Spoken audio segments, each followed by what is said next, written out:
नमस्कार and welcome you all to Study IQ. मैं हूं प्रशांत धवन। रिसेंटली रशिया ने ऑफिशियली एक वार्निंग दी है पाकिस्तान को कि अगर आपने अपने जो तरीके हैं काम करने के ये ना बदले तो हम आप पर राइस बैन इंपोज कर देंगे। और ये मैं आपको बता दूं, बहुत अच्छी न्यूज़ है इंडियन एक्सपोर्टर्स के लिए। यहाँ पे आप देख पाओगे article, Russia warns Pakistan of rice import ban over quality issues. Basically यहाँ पर हुआ क्या है कि पाकिस्तान ने जब रशिया को इतने ज़रा खराब क्वालिटी के चावल भेजे ना, रशिया ने अब ये कह दिया है कि देखिए ये हम एक्सेप्ट नहीं करेंगे और हम अभी इस पर जांच पड़ताल कर रहे हैं। और अगर क्वालिटी इसी तरीके से खराब रही तो हम एक कंप्लीट राइस इंपोर्ट बैन लगा देंगे पाकिस्तानी राइस पर। और अगर आप सोच रहे हैं वेल ठीक है, इससे क्या पाकिस्तान पे बड़ा इंपैक्ट आएगा क्या? मैं आपको बता दूं, ह्यूज इंपैक्ट आने वाला है और इंडिया के लिए नए एक्सपोर्ट के रास्ते खुलेंगे। नाउ पाकिस्तान के ओवरऑल एक्सपोर्ट्स की अगर हम बात करें तो ये लगातार गिर रहे हैं, जो बहुत ही ज़रा खराब न्यूज़ है इनकी इकोनॉमी के लिए, क्योंकि ये कुछ भी एक्सपोर्ट नहीं कर पा रहे। ना टेक्सटाइल एक्सपोर्ट कर पा रहे हैं, ना आप कह सकते हैं कोई और कमोडिटी इनके यहाँ कोई और खास मैन्युफैक्चरिंग हो नहीं रही। मगर एक चीज़ को लेकर पाकिस्तान के एक्सपोर्ट्स लगातार बढ़ रहे हैं और वो चीज़ है चावल, बासमती चावल इन पर्टिकुलर। देखो पाकिस्तान काफ़ी बार ना अपने जो ऑर्डिनरी राइस होते हैं, जो आम चावल होते हैं, उनको लेबल कर देता है बासमती और गलत तरीके से दुनिया भर में एक्सपोर्ट करता है बासमती कहकर। इंडिया बाय द वे इसके अगेंस्ट भी एक्शन उठा रहा है। इस इशू को लेकर इंडिया ने कंप्लेन करी है और पॉसिबिलिटी है बहुत ही जल्द पाकिस्तान जिस तरीके से अपने चावल एक्सपोर्ट कर रहा है बासमती चावल कहकर, ये इन द फ्यूचर ऐसा नहीं कर पाएंगे। खैर ये तो अभी फ्यूचर की बात रही, मगर बीच में एक ऐसा टाइम आया था जब पाकिस्तान के एक्सपोर्टर्स ने अपने चावलों के दाम इतने जरा कम कर दिए कि कई मार्केट्स में पाकिस्तानी राइस एक्सपोर्ट्स ने इंडिया को बीट करना स्टार्ट कर दिया था। हालांकि वैसे अगर मैं बताऊं, दुनिया में अगर हम देखें उन कंट्रीज को जो सबसे ज्यादा राइस एक्सपोर्ट करते हैं तो नंबर 1 है इंडिया। 16,500 मैट्रिक टन इंडिया चावल एक्सपोर्ट करता है। फिर सेकंड नंबर पे है थाईलैंड, वियतनाम और चौथे नंबर पे इंटरेस्टिंगली पाकिस्तान है। और मैं आपको बता दूं, ये कुछ गिने चुने पाकिस्तान के एक्सपोर्ट्स हैं जो ये प्रॉपरली ग्रो कर पा रहे हैं। चावलों के अलावा किसी और सेक्टर में पाकिस्तान की एक एक्सपोर्ट ग्रोथ इतनी दिख नहीं रही। और अगर यहाँ पे आप सोच रहे हैं चावलों का एक्सपोर्ट, इसमें कितने पैसे मिलते होंगे? कुछ मिलियन, 2-3 मिलियन नहीं, ये बिलियंस ऑफ डॉलर्स की इंडस्ट्री है राइस एक्सपोर्ट। फाइनेंशियल ईयर 2023 में इंडिया के जो राइस एक्सपोर्ट्स थे ये 11 बिलियन यूएस डॉलर्स के थे। That is an enormous amount. हम यहाँ पर 90,000 करोड़ से ऊपर के अमाउंट की बात कर रहे हैं।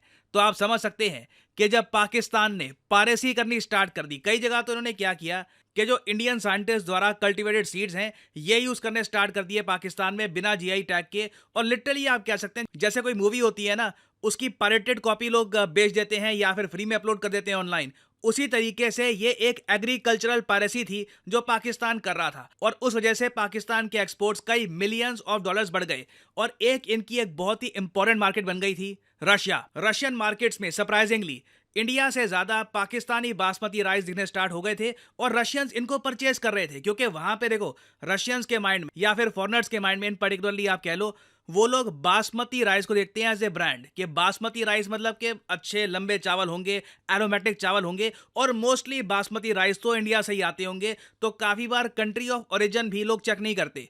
तो रशिया में देखिए पाकिस्तान के बहुत सारे चावल बिक रहे थे, मिलियंस का बिजनेस हो रहा था, मगर पाकिस्तान ने एक गलती यहां पर यह कर दी कि जो कंसाइनमेंट ये रशिया को भेज रहे थे ये बहुत लो क्वालिटी की थी। रशिया ने ओपन ये कहा है कि जो चावल पाकिस्तानी एक्सपोर्टर्स ने इनको भेजे हैं ये इंटरनेशनल स्टैंडर्ड्स के हिसाब से सही नहीं है, ना रशियन फेडरल सर्विस स्टैंडर्ड्स के हिसाब से ठीक हैं। और इसलिए ये कह रहे हैं कि पाकिस्तान पर बहुत ही जल्द ये एक राइस इंपोर्ट बैन लगा सकते हैं। इंडिया के लिए ये काफ़ी अच्छी न्यूज़ है क्योंकि इससे ये मार्केट क्लियर हो जाएगी और इंडिया के जो राइस एक्सपोर्ट्स हैं टू रशिया ये बढ़ जाएंगे। ना देखो, रशिया से जो न्यूज़ आई है ये इंडिया के लिए अच्छी बात है, मगर मुझे यहाँ पर यह भी ऐड करना पड़ेगा कि बासमती चावल के मामले में ना इंडिया को और अग्रेसिवली टैकल करना होगा पाकिस्तान को। अब एक बार को यहाँ पे आप कह सकते हैं कि इंडिया के एक्सपोर्ट्स इतने ज़्यादा हैं पाकिस्तान से, 3 गुना ज़्यादा हैं, तो हमें क्या चिंता अगर पाकिस्तान के 5,000 मेट्रिक टन एक्सपोर्ट भी हैं। देखिए पाकिस्तान इंडिया की जो बासमती चावल की मार्केट है ना, इसे तोड़ने की कोशिश कर रहा है और हमें इंश्योर करना होगा कि हम MEP minimum export price properly manage करके रखें ताकि पाकिस्तान के बासमती चावल ज़्यादा सस्ते ना बिके मार्केट में। पाकिस्तान एक ही तरीके से इंडियन ब्रांड्स को चुनौती दे सकता है, वो है प्राइस कट करके कि अपने प्राइसेस बहुत ज़्यादा ये गिरा दें, तभी इनके चावल ज़रा बिकेंगे। और बीच में एक्चुअली हुआ क्या था कि इंडियन गवर्नमेंट ने जो MEP है, मिनिमम एक्सपोर्ट प्राइस, के इससे ज़्यादा कम में आप चावल एक्सपोर्ट नहीं करोगे। MEP इंडियन गवर्नमेंट ने सेट कर दिया था पिछले साल $1200 पर टन।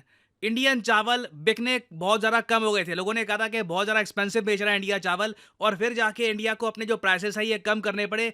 MEP हमने $950 पर टन किया और उसके बाद हमारे एक्सपोर्ट्स और बढ़े। तो बहुत इंपॉर्टेंट रहेगा आने वाले टाइम में कि हम MEP प्रॉपर्ली मैनेज करें। पाकिस्तान को देखकर अपना MEP हमको मैनेज करना होगा, और साथ ही साथ कई कंट्रीज जैसे कि रशिया है, उसके अलावा यूरोपियन यूनियन को अलग से दुनिया भर की कंट्रीज को यह कहना होगा कि पाकिस्तान काफी बार अपने चावल गलत तरीके से बासमती ब्रांड के साथ बेच रहा है, और इन चावलों की क्वालिटी भी अच्छी नहीं होती, जैसे रशिया के केस में हमको पता लगा है। तो इंडिया जो अपनी ये एक्सपोर्ट मार्केट्स है इन्हें प्रिजर्व कर पाएगा, ये करना बहुत इंपॉर्टेंट है। और देखना होगा आने वाले टाइम में कि इंडिया और पाकिस्तान के जो ये बासमती राइस के एक्सपोर्ट्स हैं इन पर क्या इंपैक्ट आता है। कुछ इस पर डेवलपमेंट्स और आएंगी। रशिया का अगर कोई ऑफिशियल बैन लगता है पाकिस्तान पर, तो मैं आपके लिए बाद में एक अलग से वीडियो ले आऊंगा।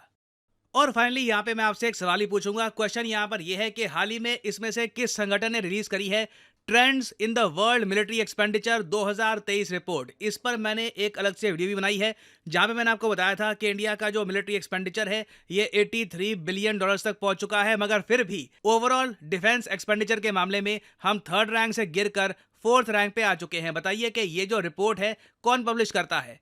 NATO, United Nations, Stockholm International Peace Research Institute, या फिर शंघाई कॉर्पोरेशन ऑर्गेनाइजेशन इंस्टीट्यूट। इस पर मैंने एक पूरी वीडियो बनाई थी, समझाया था कि ये रिपोर्ट कौन बनाता है। तो आप लोग काफ़ी इजीली आंसर कर पाएंगे कमेंट सेक्शन में, तो आंसर करिए। और जो लोग सही आंसर करेंगे उनकी कमेंट को मैं हार्ट दे दूंगा, ताकि बाकी लोग समझ पाएं कि सही उत्तर क्या है। और फाइनली आप लोगों के लिए एक इंपॉर्टेंट मैसेज। अगर आप UPSC एग्जाम की तैयारी कर रहे हैं, आपके पास टाइम है, 1-2 साल का आप कॉलेज स्टूडेंट हैं, आप रुक के आराम से प्रिपेयर करना चाहते हैं UPSC एग्जाम के लिए, तो कमेंट सेक्शन में जाइए, यहाँ पे आपको मिलेगा ये लिंक, इस लिंक पर करिए क्लिक, और यहाँ पे आपके सामने खुल जाएगा ये पेज। अगर आप मोबाइल फोन पे हैं तो आप स्टडी IQ की जो ऐप है ये भी कर सकते हैं डाउनलोड, और यहाँ पे आप परचेज कर पाएंगे स्टडी IQ के वेरियस कोर्सेज। स्टडी IQ के प्लेटफॉर्म में स्टॉक मार्केट से लेकर UPSC, SSC, UPSC optional various courses available हैं। स्टेट PCS कोर्सेज भी अवेलेबल हैं, यहाँ पे आप देख पाएंगे। और जो हमारा फ्लैगशिप कोर्स है UPSC P2I कोर्स, P2I इसलिए इसको कहा जाता है क्योंकि प्रीलिम से लेकर इंटरव्यू तक ये कोर्स आपकी हेल्प करेगा। इसे आप परचेज कर सकते हैं यहाँ पर कोड PG10 लगाकर। ना यहाँ पे आपको और भी बहुत सारे कोड्स दिख रहे होंगे, सिविल और वेरियस और कोड्स हैं ना। इन कोड्स को आप अगर यूज करते हैं तो आपको मैक्सिमम डिस्काउंट नहीं मिलेगा। अगर आप यूज करते हैं कोड PG10 तो आपको मिलेगा यहाँ पर maximum discount possible. So use the code PG10 and save money. By the way, इस कोर्स में आपको 30 महीने की वैलिडिटी मिलती है, तो मतलब कि पर मंथ आप 1000 रुपए से भी कम पे कर रहे होंगे for your UPSC preparation. So use the code PG10 and save money. इसी नोट के साथ ये है वीडियो का अंत। Thank you for listening, and as always may the gods watch over you.